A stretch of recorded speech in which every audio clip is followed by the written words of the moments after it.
I'm Ryan with Specialty Traders, and this is the C4 Synth from Source Audio. The C4 Synth appears to be, on the surface, just a 4-knob interface, but it is so much more than that.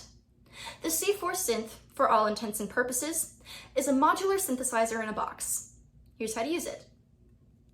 At the top, there is the input and mix controls. Input is the input level control, and mix is the master mix between the dry signal and the synth voices. Below input and mix are controls 1 and 2. These are going to be variable depending on which preset you're using. You can activate your first 3 presets by just flipping this switch. 1, 2, and 3. To gain access to your last 3 presets, you're going to need to switch to alt mode, which can be activated by pressing this button labeled control at the top of the pedal. When you press the button, an LED should start flashing to indicate that you are in alt mode. This also indicates that your input and mix controls have been switched to sense and volume controls. Sense is the envelope sensitivity control, and volume is the master output volume level.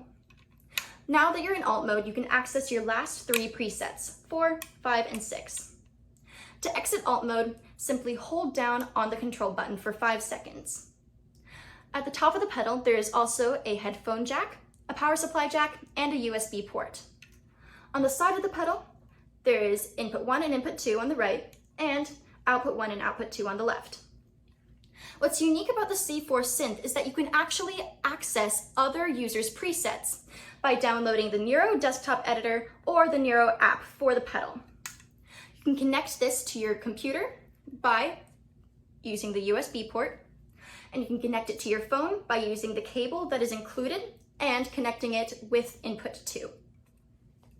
Again, this is the C4 Synth from Source Audio, and you can get your own at specialtytraders.com. Available on specialtytraders.com.